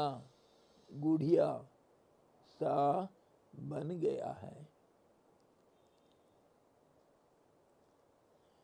मोर भूमि का जल तक ग्रहण नहीं करता है, किंतु सांपों को जबरदस्ती खा डालता है। यह सर्प का दौरात्म्य है अथवा मोर की दुष्टता है, यह मैं नहीं जानता हूँ, मेरे को समझ में नहीं आता है। सहचर बताए राजा को, मोर जो भूमि का जल तक ग्रहण नहीं करता है, बहुत कम जल पीता है, बारिश का जल पी लेता है ज़्यादा, तो पानी नहीं पीता, इतना अच्छा स्वच्छ जल उसको नहीं पीता है और जहरीला सांप को खा डालता है। इससे पता चलता है, मुझे समझ में नहीं आता है कि क्या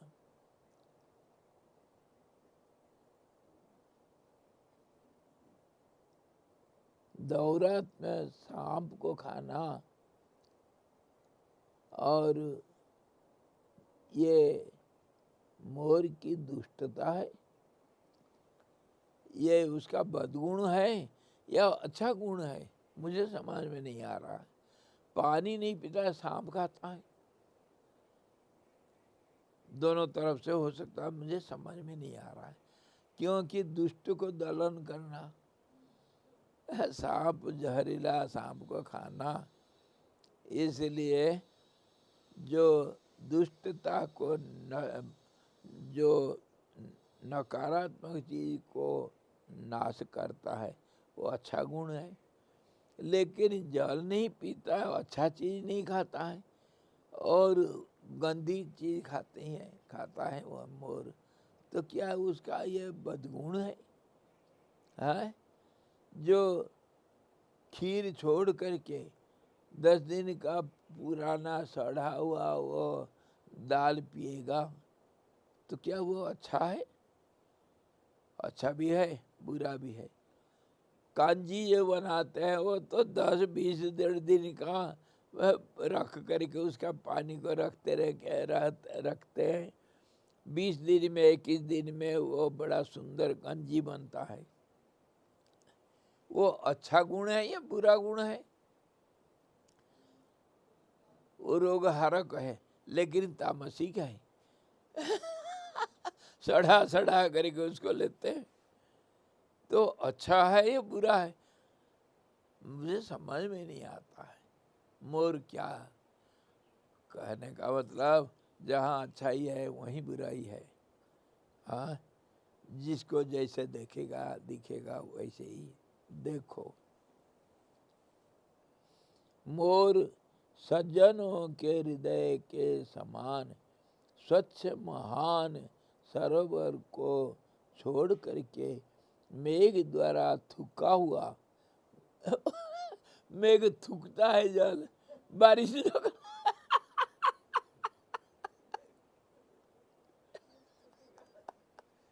बताओ, बादल बारिश नहीं करता है, जल थूकता है। पिया था समुद्र से, अभी थूक रहा है, जैसे हम गार्गलिंग करते हैं कुल्ला करते हैं ना, हम मुंह में पानी लेंगे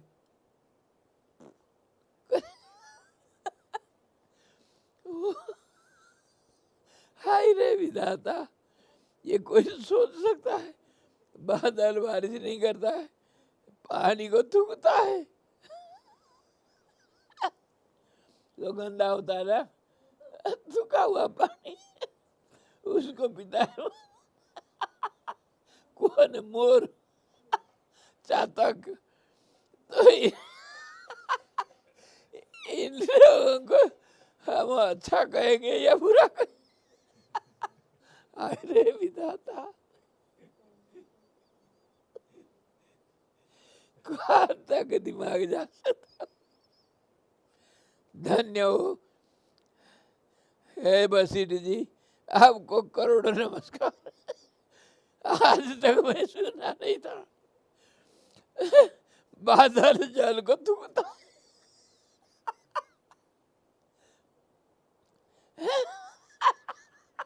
आप लोग सुने थे? हे भगवान। But a story like this of comparisons, there is one in Chinese Fungi अच्छा of one philosopher. He has written that there is a huge fish which flies long distances and things like that. मच्छर को हम हनुमान बना सकते हैं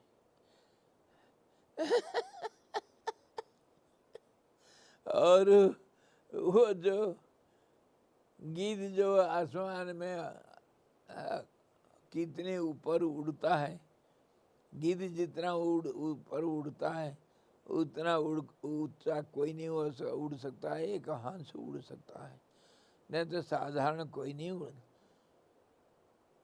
हजारों metre ऊपर गिद्ध उड़ता है, उसका नजर कहाँ है, मुर्दा कहाँ पड़ा है तो सबसे बड़ा अच्छा चीज में सबसे बुरा चीज को हम देख सकते हैं। ये सब भावना की बात है, और ये भावना की बात तो सही है, परंतु ये भावनाएं ही संसार है। सुख में, दुख में, गुण में, बदगुण में, अच्छाई में, बुराई में, सब में तुम्हारा भावना ही है। तुम जैसे देखते हो ऐसे ही दिखता है वो। ये सबसे बड़ा एक चीज हमको नजर रखना है, समझना है। हम जैसे समझना चाहते हैं चीज ऐसा दिखता है। वो गिद्ध ऊंचा उड़ा, कोई उसका प्रशंसा किया कि इसके बराबर कोई नहीं है, लेकिन दूसरा उसका बदगुण को देखा, इतना गंदा नजर किसी का नहीं। इतना ऊंचा में उड़ते हो और देखना नजर तो तुम्हारा गड़ा हुआ कहीं मुर्दा पड़ा है, हैं? जिंदा जीव को कभी नहीं देखते हो। और ये कहा गया ऐसा कोई चीज नहीं जिसको गिद्ध नहीं खाता है, सबका मांस खाता है। किसी जीव को जो मांसाहारी जीव होते हैं वो कुछ जीवों का मांस खाएंगे, दूसरे का नहीं। जैसे मान लो वो शेर क्या कोई ये चूहा खाएगा? कभी नहीं खाएगा, गंदा चीज।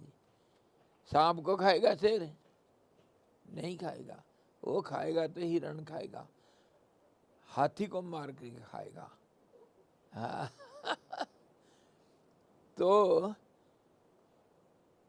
गीध है, कुछ भी मिलेगा, कोई भी सड़ा हुआ 10 दिन का मांस को भी खा लेगा, ताज़ा भी खा लेगा, पर मरा हुआ चीज को खाएगा, जिंदा को नहीं खाता है। कितना गंदा है, सबका मांस खाएगा, परंतु गीध जब मर जाता है उसको कीड़े तक नहीं खाते हैं, सूख सूख करके मरता है। उसके मांस ऐसा होता है मरने के बाद उसमें कीड़े मकोड़े और कोई उसको जो मांसाहारी होते हैं, गीध का मांस कोई नहीं खाते हैं, ऐसे ही सूख सूख करके मिट्टी में मिल जाता है, मरा हुआ कहीं पड़ा होता है। परंतु गीध का मरा हुआ बहुत कम देखा जाता है, कहीं एक्सीडेंट में कहीं मर सकते हैं। कौवा और गीध ये बहुत दीर्घजीवी होते हैं, इसलिए उनका मरण मृत शरीर को बहुत कम मिलता है। देखना, कौवा तो नहीं मरता है समझो, कहीं बड़े तूफान में कोई एक आधे कौवा मरना देखा है, नहीं तो कौवा मरते नहीं। कौवा मैथुन भी नहीं करते हैं ना, कोई नहीं दिखता है। गीध भी ऐसे ही मरता नहीं, गीध हजारों साल तक जीते हैं, तभी गीध को कालदर्शी बोलते हैं, सर्वज्ञ बोलते हैं। जितने बदगुण उतने ही गुण हैं।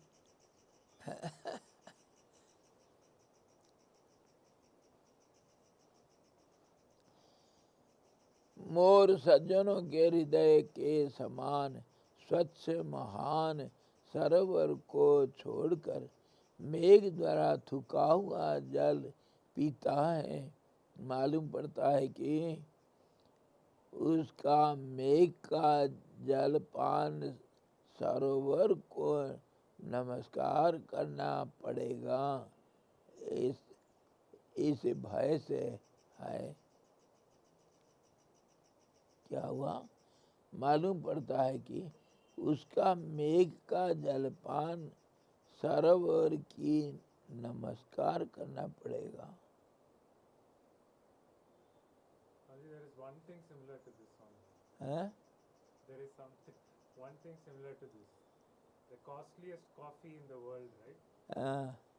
They make the coffee bean, a cat eat it, and then once the tatti comes, the same bean has a different flavor. That is the costliest coffee in the world. किसको खिलाते हैं? It's called an Asian palm civet. It's like a cat which lives on trees. अच्छा अच्छा, हाँ हाँ हाँ, नेउला के माफी जैसे होते हैं। Like a हाँ, mongoose. yes yes yes, they should eat those They make seeds. the coffee bean. Yes cat eats yes, the bean, हाँ and then once it comes out, they take that bean and then make coffee from it. That has a different flavor.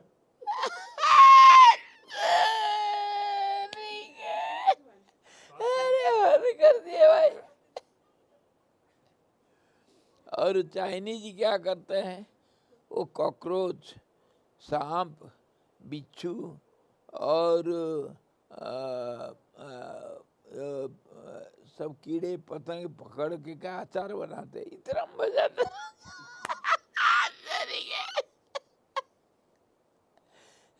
उनका अचार, और पंजाब में ये फल फूल का सब अचार नहीं, सब्जी का, मूली गाजर इसका भी अचार बना देते हैं। और साधारण अचार तो हम जानते हैं, आम नींबू खट्टा चीज का अचार बनता है, लेकिन हर चीज का अचार बना सकते हैं। तो सांप बिच्छू का भी, और वो जो अर्थवर्म, चूहे,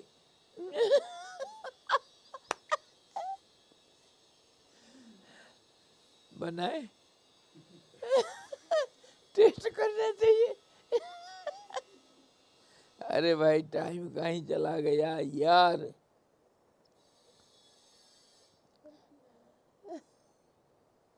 तो देखो, हे राजन, देखिए ये मयूर के पीछे पड़ गया। मयूर जिनके पर रूपी जिसके पीछे पड़ जाता छोड़ता नहीं। बगुला के पीछे पड़ा था और वो कौवा के पीछे पड़ा था, कौवा और कोयल के पीछे है, हंस के पीछे पड़ गया तो कहाँ कहाँ क्या क्या है। हाँ, ये अभी मोर के पीछे पड़ गया। हे राजन देखिए, ये मयूर जिनके पर रूपी मेघ चमक रहे हैं, जो पिछ परों के चंद्र रूपी चंद्रमा को कंपा रहा है, वर्षा ऋतु के बच्चों की तरह नाचते हैं। मोर कैसा नाच रहा है देखो। यहाँ पर मोतियों को देने के कारण सागर ही कारण सागर ही सुंदर वन के वायु से फैलने वाले तथा चंचल चंद्रक रूपी ये सुंदर तरंगों से युक्त मयूरों को नचाने वाला होता है। मेघ नचाने वाला नहीं। देखिए, ये जो मेघ को देख करके मोर नाचता है ना, ये बादल नहीं नचा रहा है मोर को। कौन नचा रहा है? सागर नचा रहा है। कार्य का कारण, कारण को फिर कारण का कारण ढूंढ ढूंढ के जाता है। तो वो कर रहा है, मोर का जो पंख है ना, वो मोतियों के वहाँ भी दिख रहा है। वो सागर से आया। और बादल का जल कहाँ से आया? सागर से आया। और वो बारिश से भीजे हुए जंगल सब जल से आया, सागर के जल से। इसीलिए बादल नहीं नचा रहा है मोरों को, ये सागर नचा रहा है। सागर आया हुआ देखो, ये जंगल रूपी सागर।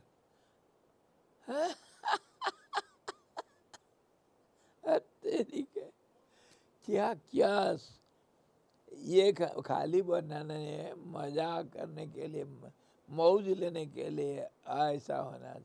किसी में भी कुछ भी सोच लो, किसी चीज में कुछ भी सोच लो, वो यथार्थ होगा। और वो सोच लिया तो गलत भी होगा। ऐसा नहीं, उसका विपरीत सही होगा। ये सब वाक्पटुता इसमें से सीखो। क्या नहीं हो सकता दुनिया में, संसार में क्या नहीं है, इसका राजा को दिखा रहा है। बहुत समय हो गया। अरे यार, हे चकित चातक। अच्छा, वो मोर से अभी आ गया। चातक में बादल है ना, बारिश को लेकर के। हे चातक, चातक, हे चकित चातक, तुम चकित हो गए। हे चकित चातक, तुम्हारा वनभूमि में गर्मी के दिन अग्नि से दूषित, सदा अग्नि की संभावना वाले सूखे पेड़ के जो खोखले में निवास से आग्रह से सूचित अति अभिमानिता सुख के लिए नहीं है। तुम उस जंगल के वो पेड़ के खोखले में हमेशा रहते हो।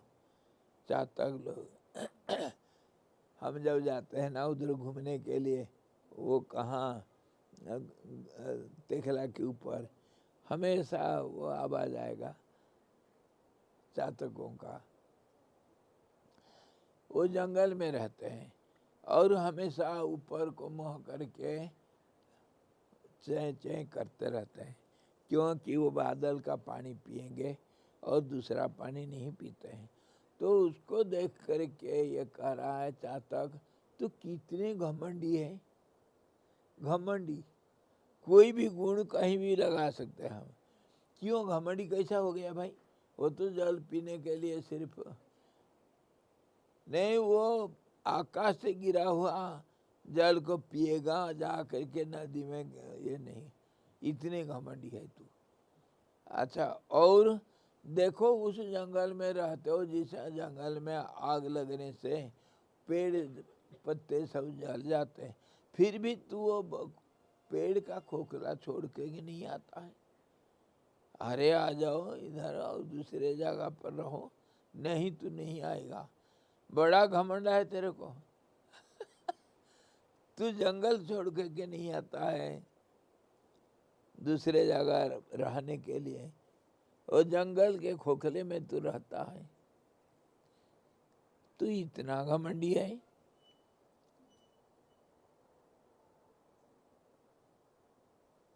आकर के तालाब का जल पियो एवं केले के वन में विश्राम लो।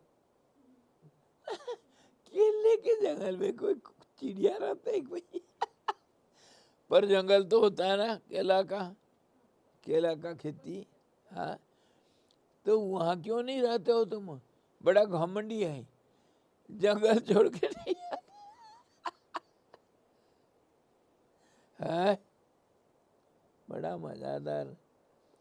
हे मयूर, यह सागर के जल से भरा हुआ, अतः आकाश में चढ़ने की इच्छा वाला मेघ नहीं है।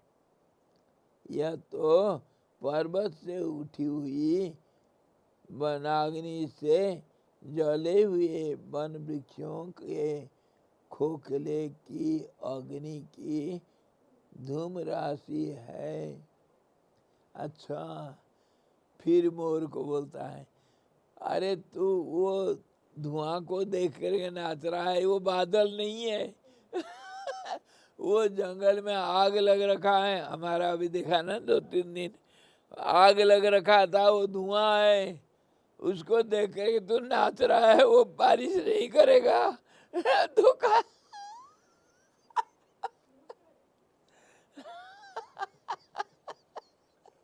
हे विधाता, वो बादल नहीं, जंगल सागर का जल नहीं, जंगल का आग का धुआं। तू भ्रम में पड़ गया। बड़ा सुंदर है भाई, ये धुआं है धुआं। अनावृष्टि के समय भूमि का जल पीने वाले मयूर के आशय का कोई अनुचर वर्णन करता है। अच्छा, कोई और दोस्त कर रहा है राजा को, जिस मेघ ने शरद ऋतु में भी मयूर को जलधाराओं से तृप्त किया, वह वर्षा ऋतु में भी तालाब को न भरे। ऐसा उसका जो चरित्र है वह बाल जनोचित है, उस महान के योग्य नहीं है। अच्छा, उदारता के समय में भी की गई इस अनुदारता को देखकर पामरों द्वारा किए गए उपहास से वह सज्जन को दुखी होगा। यह सोच करके मयूर सदा के लिए अपनों प्यास ही न बुझाने के लिए तैयार हो गया।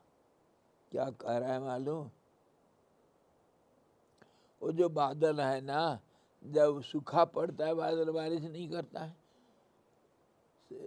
अभी जैसे ये बादल आता है बारिश नहीं करता है, तो अरे तुम तो बारिश वर्षा ऋतु में इतनी बारिश करते हो, इतना उदार हो, तुम्हारा उदारता अभी कहाँ गया है? मतलब तुम्हारे ये सब सद्गुण क्या कहीं छिप गए सब है? तुम कितनी बारिश करते हो चतुर्मासा में, आज क्यों नहीं बारिश? और बेचारा मोर देखो तो वो आज तुमको देख करके नाच नहीं पा रहा है। तुम्हारा पीने वाला जल वो तालाब में नहीं मिलता है उसको, तालाब सब सूख गए। तो ये तुम्हारा क्या अच्छा आदत है?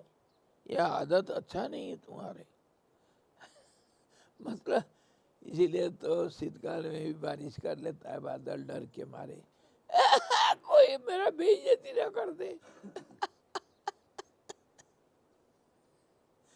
है? और शीतकाल में बारिश में मिट्टी में तो करते थक ही गया, इसलिए पहाड़ों के ऊपर बर्फ बारिश करूंगा, देखो मेरा महानता। इसीलिए वो पहाड़ों में बर्फ बारिश करता है। वो कहता है मैं थक गया हूँ ये धरती के ऊपर बारिश करते करते, अब पहाड़ के ऊपर बैठूंगा मैं। सदा सर्वदा बादल कहता है छोटे लोगों का आचरण होता है जमीन में बैठना उठना, बड़े लोग जो होते हैं ना ऊपर सिंहासन में बैठते हैं।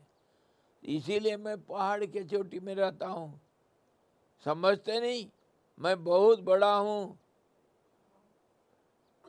ऐसा बोलता है पहाड़ पर ये बादल।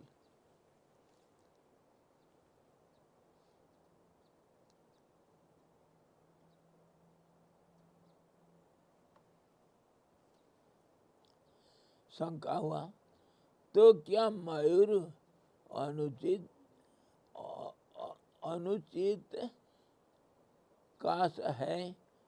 अनुचित काश मतलब तो क्या मयूर अनुचित काश है?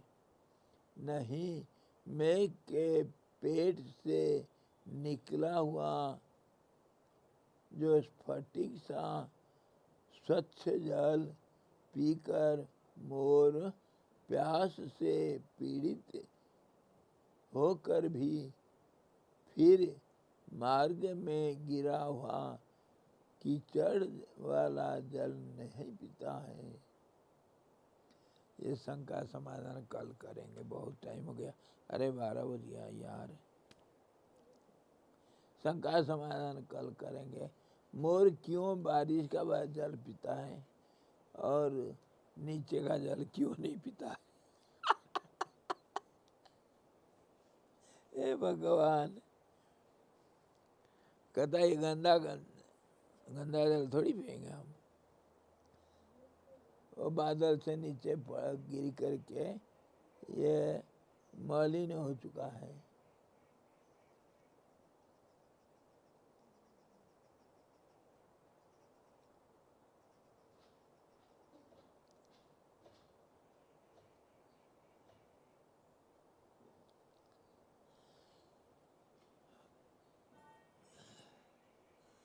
और मेघ क्या करता है?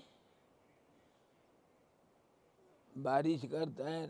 नहीं, उल्टी करता है, थूकता है बारिश नहीं करता, वो थूकता है, उल्टी करता है। छी उस जल को। अरे चातक, तू कितना नीच है, वो उल्टी को पीता है तू।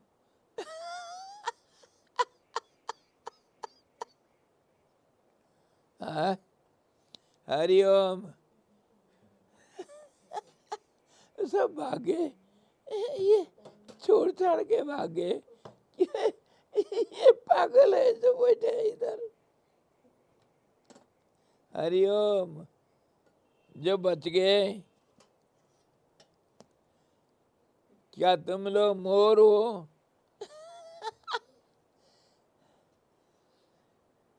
हरि ओम पूर्णमदः पूर्णमिदं पूर्णात् पूर्णमुदच्यते पूर्णस्य पूर्णमादाय पूर्णमेवावशिष्यते। ओम शांति शांति शांति। सद्गुरु भगवान की जय, सच्चिदानंद भगवान की जय, शब्द ब्रह्म की जय, सरस्वती महारानी की जय, जोग वशिष्ठ जी भगवान की जय। हरि